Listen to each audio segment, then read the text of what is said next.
retour sur ce plateau pour le dernier entretien de notre magazine de midi. Il dure environ 20 minutes cet entretien-là. Il se fait aujourd'hui avec Isabelle Chevalier, conseillère nationale suisse. Bonjour et merci d'être sur ce plateau avec nous. Bonjour, merci pour l'invitation. On va parler de biogastronomie, c'est comme ça qu'on appelle. Et vous êtes fervente, on va dire militante insectivore. Quand on dit ça comme ça, d'emblée ça crée quelques... Il y en a qui sont réticents hein, quand on parle d'insectes déjà, et les avoir dans son bol, et puis en plus en faire comme ça la promotion. On se dit, vous comment est-ce que vous êtes en arrivé à cela?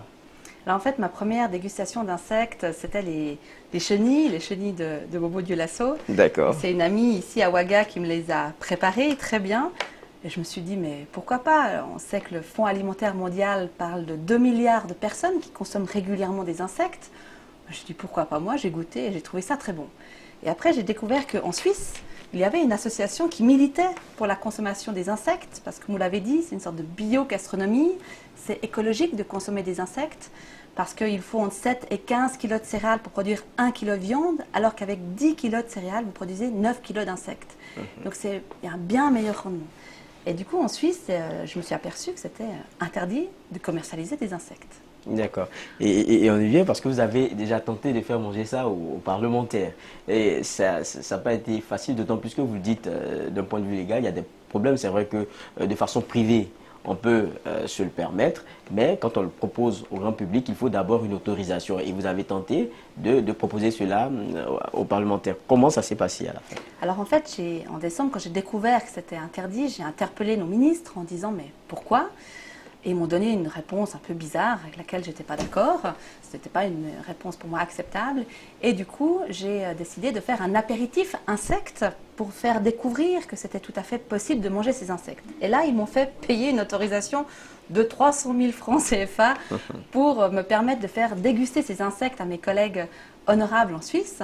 Ceci dit, la manifestation a eu lieu. Ils se sont régalés des insectes qu'on leur a préparés. Et je crois que ça a vraiment changé leur état d'esprit et leur approche par rapport à ces insectes. C'est vrai que c'est culturel de se dire est-ce que je peux avaler cette chenille ou pas. Mais il faut se rappeler qu'il y a 50 ans, on ne mangeait pas les crevettes non plus. C'était bizarre, ça venait de la mer. Ma grand-mère, par exemple, n'a jamais mangé des crevettes. Elle disait c'est bizarre. Et là, du coup, les mentalités changent, la culture change. Et je suis confiante qu'on va bientôt pouvoir manger les chenilles de Bobo en Suisse.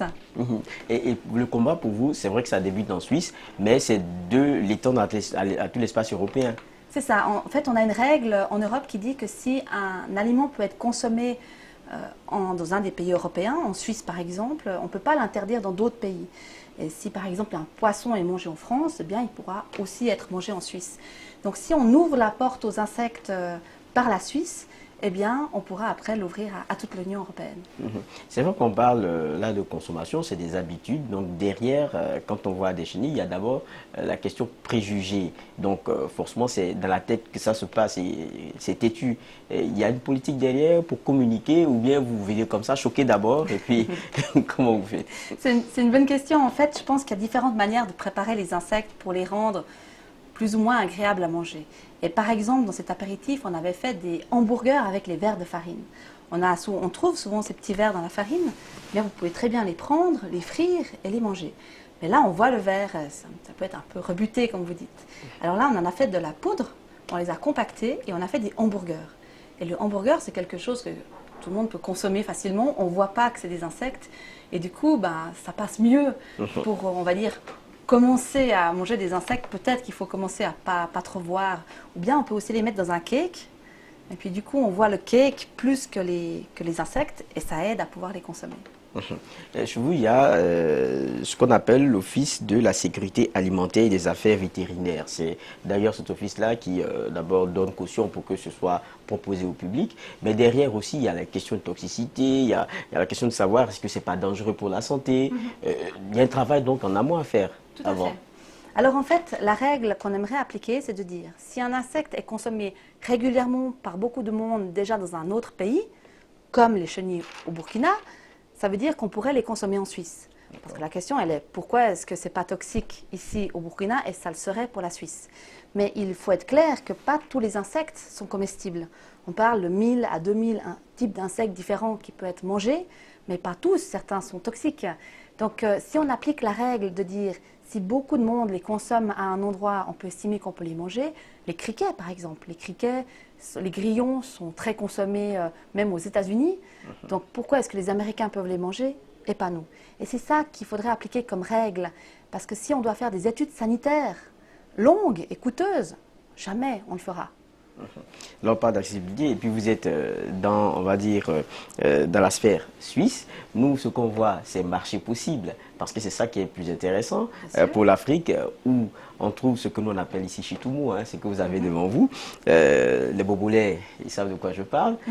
Donc, c'est d'abord, on parle de consommation, commercialisation et donc derrière production. Nous, c'est intéressant pour nous. Maintenant, est-ce qu'il y a des collaborations, il y a des transferts de compétences, il y a comment dire, des mises en lien possibles pour que chez nous ce soit voilà, rentable. Ah mais j'y crois beaucoup. On sait les paysans ont des problèmes avec les criquets, par exemple, qui viennent manger leur culture. Eh bien moi je propose de manger le mangeur. Comme ça lui apprendra à respecter les cultures. Mais le paysan, il pourra récupérer ce prédateur de ses champs pour le sécher et le revendre, le commercialiser. Et oui, si l'Europe accepte de commercialiser les criquets, eh bien moi je me réjouis d'importer des criquets du Burkina pour libérer les champs des paysans et en même temps fournir de la protéine. Mais on peut aussi imaginer que ce soit ici qu'il soit consommé, puisque c'est une grande source de protéines. On sait qu'il y a des problèmes de malnutrition en Afrique, beaucoup. Et si on arrive à commercialiser ces insectes-là ici à des prix très bas, ça permettrait d'avoir une source de protéines qui est beaucoup moins chère que la viande ou que le poisson et qui en même temps permettrait d'améliorer la santé des gens ici. C'est vrai que c'est interpellateur hein, que ce soit vous, de la Suisse, qui veniez nous en parler, d'autant plus que c'est des richesses que nous avons ici, mais bon, qui ne sont pas forcément valorisées comme il se devrait. Il y a que le Burkina Faso, vous connaissez assez bien, on parlait tantôt de biogastronomie, moi je vais vous permettre aussi de faire une petite lucarne à ces femmes-là qui font du recyclage. Vous dites recyclage formidable parce que vous les avez découverts aussi à Bobo Dioulasso et on vous permet d'en parler un peu. Oui, volontiers. C'est les femmes du Gaffré à Bobo qui ont eu l'idée de ramasser tous ces sachets qu'on voit partout. Elles les collectent, elles les lavent, elles les découpent et puis elles les tissent. Et elles font des sacs à main vraiment formidables, d'une qualité incroyable.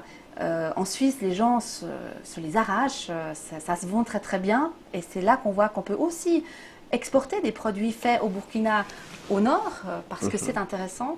Et non seulement ces femmes nettoient la nature, mais en plus, elles produisent des articles vraiment de qualité.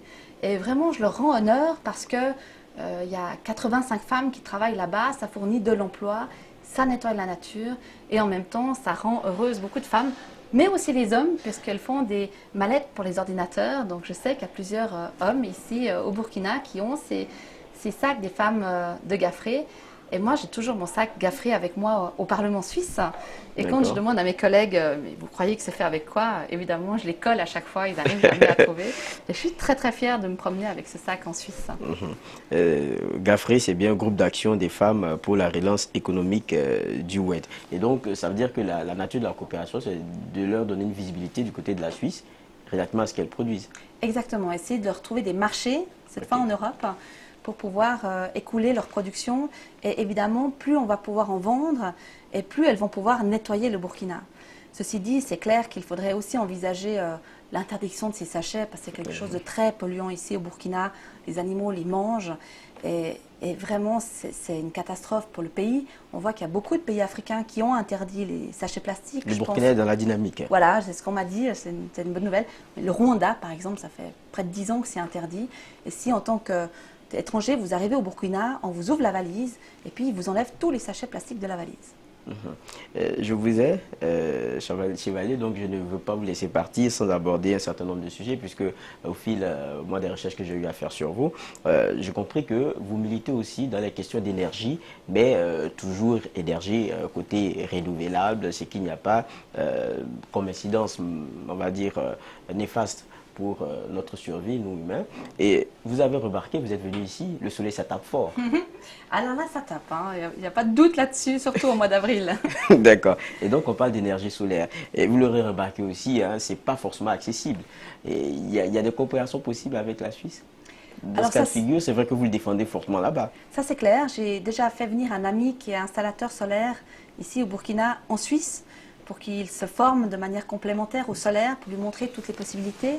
Je l'ai emmené à l'exposition internationale qui s'appelle Intersolar, qui a lieu en Allemagne chaque année. C'est la plus grande foire mondiale sur le solaire, pour qu'il se rende compte des produits qui existent. Parce que somme toute, ici, vous êtes dépendant des produits qu'on veut bien vous importer, mais peut-être qu'il y a des produits de meilleure qualité. Et moi, je suis persuadée que l'avenir de l'Afrique, c'est les énergies renouvelables. Parce qu'aujourd'hui, vous êtes très dépendant du pétrole. On le voit hein, aujourd'hui avec les délestages que vous avez régulièrement. Le pétrole est très très cher.